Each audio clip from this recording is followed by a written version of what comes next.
Sobat Sehat, kembali lagi bersama saya Cinde di YouTube channelku Stay Fit with Cinde. Kali ini narasumber kita itu dia adalah nutritionist, ahli gizi. Kenapa ya? Aku udah lama banget kepoin Instagramnya dia. Alhamdulillah dapat kesempatan buat ketemu, bincang-bincang santai bersama beliau. Langsung aja, nanti sambil kita kenalan, sambil aku bacain sedikit biografi singkat dari narasumber kita. Oke, yuk langsung aja kita mau bincang-bincang santai di siang menjelang sore bersama Mas Rizal. Halo Mbak Sri. Oke, nah Mas Rizal, aku pengen tanya dulu. Sebelum kita tanya-tanya, aku pengen biar teman-teman yang nonton tahu Mas Rizal ini menjalani bidang akademinya tuh udah apa aja ya. Aku bacain ya, karena tadi udah sempat tanya-tanya sebentar. Jadi dari ambil D3 Gizi Poltekkes Surabaya, kemudian S1 Gizi Unair, kemudian ambil S2 luar biasa banget ini dari lulusan Cornell University Ithaca New York. Kemudian kayaknya orangnya seneng banget belajar karena Agustus bulan depan mau ambil lagi S3 di kampus yang sama di Cornell University. Oke, boleh tahu nggak sih Mas Rizal kenapa sih pengen banget belajar sampai S3? Ya, kenapa sih? Oke. Kenapa pengen banget belajar sampai S3 gitu kan? Karena memang saya dari kecil emang mungkin suka baca ya, suka belajar ya. Jadi dari kecil itu ibu saya itu kalau ngajak jalan-jalan itu selalunya ke perpus gitu kan, suruh baca. Habis itu kalau beliin kado itu suka beli kado buku gitu kan ya. Jadi dari situ kayak muncul rasa terus pengen belajar, keingintahuan pengen baca gitu-gitu. Nah, terus kenapa spesifiknya gizi gitu kan ya? Itu juga orang sering tanya. Karena memang waktu dulu SMP itu mungkin juga banyak teman-teman yang alami juga. SMP itu saya gendut, dari kecil saya gendut gitu kan. Kalau teman-teman mungkin pernah lihat nonton film Boboho, tahu nggak? Boboho ya. Nah, saya dulu tuh waktu kecil tuh kayak angkatan ini banget, ketahuan banget ya angkatannya ya Boboho. Kayaknya Gesis zaman sekarang nggak tahu Boboho deh. Iya. Nah, jadi Boboho, saya dulu dipanggil Boboho karena saking gendutnya. Nah, waktu SMP karena udah mulai tahu cewek cantik kan ya, gitu kan, mulai naksir-naksir gitu kan ya, biasalah remaja gitu kan. Nah, kalau badan gendut kayak gini kayaknya nggak bakal dilirik cewek deh gitu kan. Akhirnya belajar diet, tapi dietnya yang salah gitu kan. Jadi kayak sempat mungkin belum sampai eating disorder tapi udah mengarah ke sana. Jadi sehari cuma makan sekali, makanya cuma roti tawar sama telur ceplok satu. Sampai kurus, tapi kurusnya kayak orang sakit. Nah, dari situ rambut rontok segala macem, akhirnya belajar gizi gitu kan ya. Dari situ kemudian akhirnya tertariklah belajar gizi. Ternyata ketika udah masuk gizi, lah kok enak gitu kan kata orang sekarang kan. Akhirnya keterusan belajarnya pengen sampai S3 kayak gitu. Oh, iya. Seru banget. Jadi dari pengalaman pribadi ya, terus kalau boleh tahu berarti mulai rencana yang tadi dietnya itu di umur berapa tuh Mas? Oke. Jadi diet berarti SMP itu berarti sekitar umur 12 tahun ya. Kenal cewek itu umur 12 tahun, lihatnya teman-teman yang lain tuh kayak badannya kok kecil gitu ya. Saya sendiri paling gede, kayak nggak normal ini karena yang lain nggak segede saya gitu kan. Akhirnya itu saya diet ketat, terus nggak makan sampai sakit, kemudian jadi on di kelas gitu kan ya, lemot jadinya, pengaruh juga. Terus kalau malam tidur tuh sering kaki tiba-tiba kram gitu kan. Itu juga ada faktornya, ternyata ada hubungannya sama gizi itu. Wah, ilmu baru juga tuh. Jadi ketika tiba-tiba kakinya kram, mungkin bisa jadi ada asupan nutrisi yang tidak kita cukupi ya, yang sebenarnya diperlukan oleh tubuh. Oke, nah tadi sekilas tentang masa kecilnya Mas Rizal, kenapa ingin akhirnya berkecimpung di dunia pergizian. Pergizian bener nggak sih? Zaman sekarang kan begitu ya, semua pakai awalan dan imbuhan peran. Oke, sekarang pertanyaan selanjutnya, aku pengen tahu untuk Mas Rizal itu kesehariannya apa aja nih? Aktivitas hari-harinya? Kesibukannya? Ya. Saat ini kesibukan saya sehari-hari adalah memperbaiki diri. Waduh. Enggak ya. Oke. Jadi keseharian saya saat ini saya sedang sekolah lagi ya sebelum S3. Jadi saya ambil profesi namanya dietitian ya. Jadi kalau misalkan teman-teman mungkin tahu dokter ya, ini ibaratkan dokter, kalau dokter setelah lulus S1 kan dipanggilnya esket. Dia belum boleh dipanggil dokter dan belum boleh praktik untuk menangani pasien. Nah, sama dengan gizi juga sama, ada aturannya sekarang bahwa nanti S1 kalau misalkan mau menjadi tenaga kesehatan atau megang pasien nanti harus lanjut ke sekolah profesi. Nah, makanya sebelum peraturan itu ditegakkan benar-benar ya, saya buru-buru ambil dulu gitu kan, nanti biar bisa bantu teman-teman yang memang punya concern di bidang pergizian tadi, seperti itu. Ya, sambil selain itu juga kesibukan lain adalah saya suka sharing-sharing ya di sosial media juga, sama seperti Coach Sinde, sharing gizi, kemudian juga sharing di mungkin lewat tulisan ya sosial media, atau mungkin juga bikin video gitu kan, atau kemudian juga mungkin sharing di beberapa institusi gitu rutin ya. Bagi teman-teman yang mungkin mau mengundang saya dipersilakan sekalian promosi. Tenang, abis ini Mas langsung banjir orderan ya, insya Allah, amin. Jadi buat yang teman-teman belum kenal Mas Rizal, tapi kayaknya sih pasti udah kenal karena Mas Rizal nih selebgram juga di dunia tadi pergizian, kesehatan dan kebugaran kan soalnya kan relate ya. Instagramnya Rizal Nutritionist, betul? Oke. Next, nutrisi itu sebenarnya kalau orang udah suka olahraga sebaiknya nutrisinya juga harus perhatikan ya kan Mas. Nah sekarang aku pengen tahu nih, seorang Mas Rizal itu yang nutritionist terkenal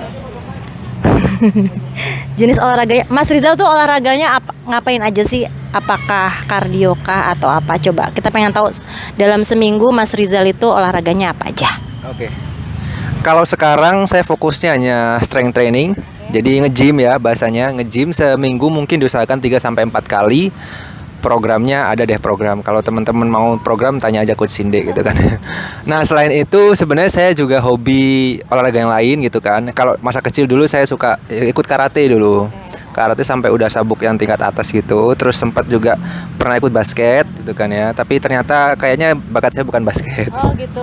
Oke, sempat ikut sepak bola juga gitu kan ya. Tapi kalau sekarang mungkin kardionya itu lebih suka bersepeda sebenarnya. Cuma karena di sini lagi praktik ya, jadi dan nggak bawa sepeda gitu di sini, jadi tidak bersepeda. Digantinya dengan banyak jalan kaki mungkin.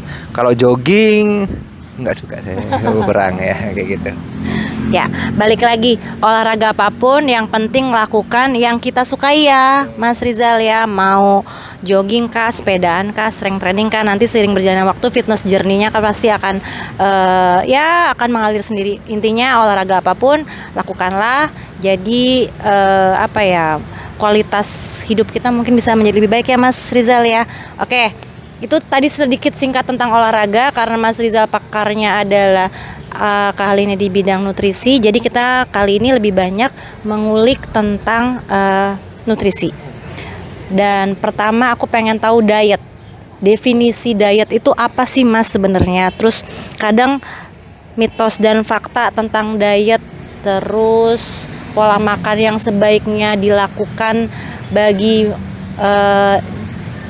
kebanyakan orang tuh harusnya bagaimana, di luaran seperti apa mitosnya, boleh nggak dikasih tahu, di-share ke kita? Oke. Baik. Jadi diet itu kadang-kadang orang suka salah kaprah ya tentang diet. Aku lagi diet nih gitu kan, nggak makan nasi gitu kan ya. Atau aku lagi diet nih berarti pengen ngurusin berat badan gitu kan. Padahal kalau misalkan kita telusuri lebih dalam, maksudnya ke arti sesungguhnya diet itu artinya adalah mengatur pola makan.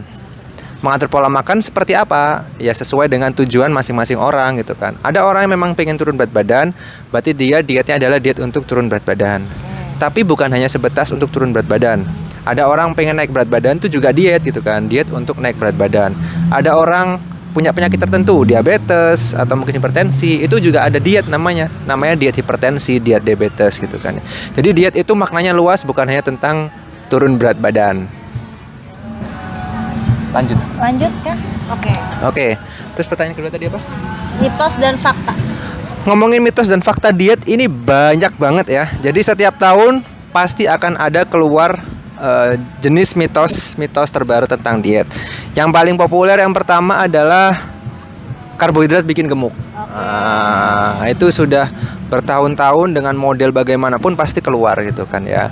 Padahal itu adalah mitos, karena yang bikin gemuk bukan hanya karbohidrat, lemak kalau berlebihan juga bisa bikin naik berat badan ya, asalkan kalorinya itu tadi ya, keseimbangan energi balance, kalori defisit, kalori surplus itu yang paling utama.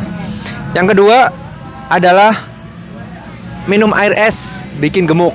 Oh ya, jadi orang itu suka beranggapan bahwa badan kita itu diibaratkan kulkas gitu kan ya. Jadi ketika air es itu masuk ya, kemudian dicampur dengan lemaknya jadi mengental gitu kan, seperti ketika masuk ke dalam kulkas. Padahal badan kita itu sangat berbeda dengan kulkas ya, punya mekanismenya, punya metabolismenya yang itu sangat berbeda. Justru malah kebalikannya, kalau misalkan kita minum air es sebenarnya itu justru malah membakar sedikit lebih banyak kalori daripada kita minum air biasa. Karena tubuh kita di dalam ini netral, sehingga ketika ada air es masuk, tubuh kita itu mengeluarkan energi lebih untuk menghangatkan suhu dari air itu ya. Jadi itu mitos kedua. Yang terakhir, mitos bahwa kalau pengen kurus harus eat clean. Eat clean, jadi nggak boleh makan garam sama sekali, nggak boleh makan gula sama sekali, nggak boleh makan lemak sama sekali. Itu adalah mitos ya. Sebenarnya masih boleh ya. Kalau misalkan teman-teman mau 100% menghindari gula, itu bagus. Tapi itu tidak wajib untuk turun berat badan ya. Asalkan teman-teman masih dalam konsumsi batas wajar, gula, garam, lemak tuh masih boleh. Dan itulah yang membuat makanan kita jadi lebih nikmat, ya kan? Kalau kita makannya cuma nasi merah, terus ayam dada rebus sama brokoli rebus tiap hari kayak gitu, ya bisa turun berat badan. Tapi apakah kita menikmati apa yang kita makan? Kan enggak. Kita kan pengennya makan tuh selain sehat, tapi kita juga bisa makan secara nikmat ya. Jadi gula, garam, dan lemak itu masih dibutuhkan dalam batas wajar, dan selama kalori tidak berlebih, itu tidak akan membuat kita gemuk. Mungkin itu 3 mitos yang sering kita dengar. Wah, relate banget nih sama pertanyaan yang suka member dan klienku suka, aku nggak mau makan nasi gitu, nggak mau makan nasi takut gemuk. Padahal sebenarnya bukan nasinya yang salah ya, apakah mulutnya yang salah adalah gitu, bukan nasi yang salah tapi mulutnya yang salah. Kenapa nggak bisa berhenti mengunyah nasi ya kan? Oke. Nah, jadi tolong sekali lagi jangan sampai dengan kita olahraganya udah bagus, tapi ketika pola makannya terlalu, mungkin bisa dibilang diet ekstrim ya, yang tadi mungkin Mas Rizal makan pas waktu masa kecil masih dibilang boboho ya, jadi lemot kah. Terus mungkin kalau wanita mensnya bisa jadi tidak teratur atau rambutnya rontok seperti itu ya Mas, lemot, senggol bacok ya kan istilahnya. Padahal mah nggak kenapa-napa, tapi karena dia lagi sensi karena kurang asupan nutrisi tadi, jadi mempengaruhi hormonnya ya. Jadi ingat, sebaiknya dietnya itu juga harus diimbangi dengan asupan nutrisi. Nah, istilah ini nih Mas, sekarang kan banyak di sosial media yang berseliweran tentang cutting dan bulking ya. Boleh nggak dikasih tau tuh apa sih gitu kan? Kenapa kita harus cutting atau kenapa seseorang harus bulking, itu kenapa? Oke. Baik. Jadi sederhananya cutting itu adalah proses untuk menurunkan berat badan ya. Terutama adalah kadar lemaknya. Jadi bukan yang penting berat badannya turun banyak, enggak, tapi lebih diutamakan bagaimana caranya massa otot itu tetap terjaga sebanyak-banyaknya, tapi lemak bisa hilang sebanyak-banyaknya gitu kan ya. Namanya cut, memotong gitu kan. Ibaratkan kalau kita punya badan gitu kan, kita mau nge-cut atau motong lemak-lemak itu sehingga otot itu lebih terdefinisi, bisa lebih kelihatan. Itu cutting sederhananya.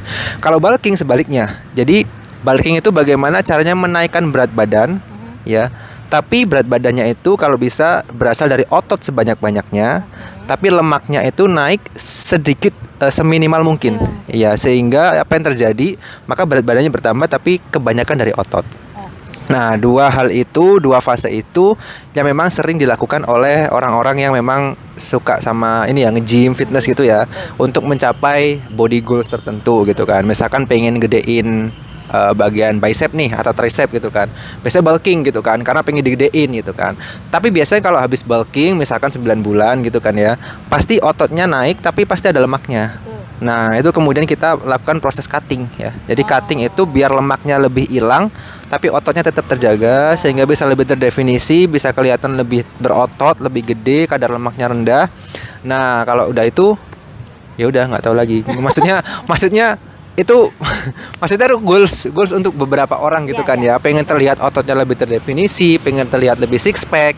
Itu sebenarnya nggak masalah gitu kan ya. Cuman ada batas range-nya nih kalau boleh di-share sedikit ya. Jadi kalau misalkan teman-teman mau bulking, usahakan body fat-nya range-nya untuk yang cowok itu 10 sampai 15% baru mulai bulking. Kalau cewek 20 sampai 25%. Iya, karena kalau misalkan lebih dari 15% untuk cowok atau 25% lebih untuk cewek, itu kan berarti kadar lemaknya masih tinggi.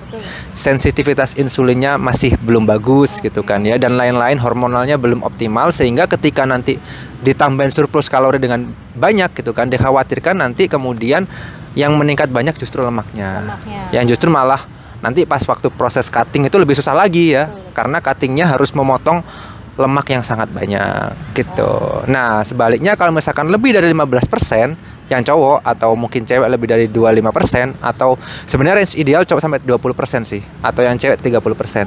Nah, kalau lebih dari itu biasanya mulai proses cutting. Jadi tergantung masing-masing orang tujuannya berbeda-beda. Mau seperti apa badannya berbentuk kayak gitu. Oke, jadi nggak bisa juga ya pengen bulking tapi untuk wanita misalnya body fatnya udah di atas 30 gitu kan. Itu kan maksudnya nanti malah khawatirnya lemaknya yang lebih tinggi naiknya dibanding massa ototnya gitu. Berarti intinya lebih ke penurunan dan kenaikan komposisi tubuhnya ya Mas Rizal ya, bukan dari berat badannya. Jadi memang harus komposisi tubuhnya diperhatikan. Nah, tadi kalau ketika misalnya kita pengen bulking itu apakah ada range, maksudnya ideal waktunya harus berapa lama kah, maksimum kah, harus agar misalnya nggak mencapai nih, ternyata saya pengen berapa persen, sekian persen muscle saya, tapi kok nggak sulit banget mencapai itu gitu. Itu harus dalam jeda waktu berapa lama Mas Rizal? Oke, baik. Nah, kalau bulking sendiri sebenarnya jeda waktunya itu lebih bebas ya. Maksudnya teman-teman mau itu bulking 6 bulan, 9 bulan atau mungkin setahun ya atau 2 tahun gitu kan ya. Bebas durasinya. Asalkan tadi ya guideline-nya adalah kalau cowok kalau bisa jangan sampai lebih dari 20% ya. Kalau cewek jangan sampai 30%. Kalau misalkan cutting lebih strict lagi gitu kan. Kalau cutting memang disarankan untuk tidak terlalu lama ya. Biasanya 3 bulan sampai 6 bulan itu yang paling lama gitu kan ya. Karena ketika kita cutting terlalu lama itu kan cutting kan kita berarti defisit kalori gitu kan, mengurangi kalori, berarti makanannya juga kurang. Dikhawatirkan asupan zat gizinya kurang. Kalau terjadi secara terus-menerus, dikhawatirkan nanti jadi kekurangan gizi, kemudian zat gizi vitamin mineralnya nggak tercukupi, hormonalnya terganggu dan seterusnya. Nah, biasanya idealnya kalau misalkan teman-teman mau nih, misalkan contoh bikin program 1 tahun gitu kan ya. Bikin program 1 tahun biasanya 9 bulannya bulking ya, kemudian cuttingnya 3 bulan. Kayak gitu.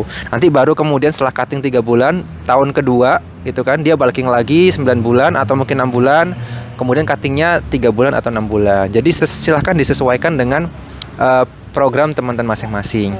Nah, tapi bulking dan cutting itu nggak harus selalu setiap tahun. Maksudnya kalau teman-teman sudah merasa mencapai goalsnya, misalkan kadar lemaknya udah pas nih, berat badan udah pas, ototnya udah pas, ya udah berarti nggak perlu bulking, nggak perlu cutting, kita maintenance aja gitu kan ya. Jadi nggak perlu harus setiap tahun, bulking apa cutting ya, enggak. Tapi tergantung sesuai teman-teman maunya kayak gimana, balik lagi seperti itu. Oke. Berarti ketika udah nih pas body fat saya udah pas nih, saya pengen 20, kadang gini, pengen nyobain deh body fat 20% tuh kayak apa sih gitu kalau wanita ya kadang. Terus ya udah ketika udah 3 bulan ya range idealnya untuk cutting udah sampai situ, cukup di maintenance kalori aja gitu. Terus kalau pengen kok banyak yang bilang kurusan jelek deh gitu, yaudah deh naikin dikit gitu kan. Jadi ya udah bulking aja gitu. Yang penting ada periode bulking lebih lama dibanding cutting, karena kalau cutting ada risiko terlalu lama defisit kalori juga, nanti takutnya khawatirnya asupan gizinya kurang seperti itu. Oke, sudah semoga menjawab ya pertanyaan teman-teman yang gue cutting gitu kan. Cutting sampai berapa lama nih gitu kan. Malah khawatirnya nanti begitu cutting terlalu defisit kalori terlalu lama, daya tahan tubuhnya jadi nggak bagus, gampang terserang penyakit dan lain-lain ya Mas ya. Oke, ya udah. Terjawabkan sudah apa yang yang pernah dipertanyakan juga oleh member-member aku. Jadi habis ini aku suruh mereka, kalau mereka masih nanya itu lagi ya, langsung aku tolong lihat. Tebas. Kadang nih ya Mas, ibu-ibu tuh suka kayak gitu, kayak denial tapi nanya lagi, ya butuh validasi. Nanya lagi siapa tahu jawabannya beda nih gitu kan. Nanya lagi siapa tahu beda gitu kan. Kan kesel ya Mas kadang-kadang. Itulah gunanya saya bikin YouTube channel ini ya. Semoga bermanfaat. Next, ada lagi nih Mas, masalah nutrisi and diet, istilah reverse diet and diet break. Nah, boleh tolong dikasih tahu gambarannya apa sih reverse diet and diet break itu? Oke, baik. Secara singkat ya, karena ini sebenarnya materi 2 SKS ya, 2 semester gitu. Enggak bercanda. Oke. Jadi reverse diet dan break diet ini adalah suatu fase yang dilakukan ketika seseorang itu, tadi balik lagi kita masih ngomongin cutting bulking ya, sudah terlalu lama diet dalam kondisi defisit kalori ya, sehingga hormonalnya terganggu, kemudian jadi lemes dan seterusnya, dan mungkin kadang merasa bahwa aku sudah defisit kalori, aku sudah makan sedikit, tapi kok tetap berat badannya stuck ya, nggak turun-turun ya. Nah, itu mungkin ada tanda-tanda bahwa di dalam tubuh kita itu sudah terjadi adaptasi hormonalnya, kemudian kalorinya udah menyesuaikan sehingga terjadi stuck berat badan. Nah, reverse diet dan break diet itu adalah salah dua dari beberapa strategi untuk mengatasi berat badan yang stuck dikarenakan gangguan hormonalnya itu udah berantakan karena terlalu lama defisit kalori. Nah, biasanya orang itu kan misalkan nih 2000 kalori kan maintenance-nya. Terus dia pengen turun berat badan cepet 8 kilo dalam 1 minggu gitu kan ya. Udah potong kaki aja gitu kan ya. Nggak, jadi 8 kilo dalam 1 minggu itu habis itu dia langsung cut kalori dari 2000 kebutuhannya, tiba-tiba dia hanya cuma makan 500 kalori gitu kan ya. Nah, itu kan sebenarnya nggak bagus ya, nggak sehat, karena tubuh kita tetap butuh namanya BMR. Nanti silakan cari sendiri BMR, nggak saya jelaskan di sini ya. BMR ya. Jadi itu adalah kebutuhan minimal kita. Kalau misalkan makan di bawah itu, otomatis fungsi tubuh kita nggak berjalan normal ya, sehingga kemudian tadi terjadi penyesuaian tadi gitu kan ya. Nah, reverse diet dan break diet itu adalah metodenya. Nah, bedanya apa? Kalau reverse diet, kalau break diet dulu, break diet itu adalah namanya break ya, istirahat gitu kan ya. Istirahat kayak kita itu kalau mobil habis ditancap kenceng lewat jalan tol gitu kan ya. Mungkin setiap 4 jam sekali kita harus berhenti, mengistirahatkan kita juga gitu kan ya, mesin mobilnya juga gitu kan. Nah, break diet sama. Ketika kita udah defisit kalori misalkan 3 bulan atau 6 bulan gitu kan. Itu kan kita dalam kondisi defisit kalori. Mesin-mesin tubuh kita, hormonal kita jadi ngebut gitu kan, kacau. Kita harus istirahat dulu. Istirahatnya adalah berarti makannya dinaikin ke kalori maintenance dulu ya, selama 1 sampai 2 minggu. Baru kemudian setelah lewat 2 minggu balik lagi defisit kalori. Ya, biar nanti berat badan stucknya bisa teratasi. Itu kalau break diet. Ya, jadi maintenance-nya dinaikin, habis itu udah itu 2 minggu, seminggu 2 minggu, habis itu diturunin lagi defisit. Itu singkatnya break diet. Kalau reverse diet lebih advance lagi, maksudnya lebih rumit lagi. Ya, jadi misalkan nih asupannya tadi 500, sudah biasa 500, padahal maintenance-nya 2000. Kalau break diet kan langsung naik 2000 selama 1 sampai 2 minggu. Nah, kalau reverse diet itu dari 500, minggu pertama dinaikkan jadi 600.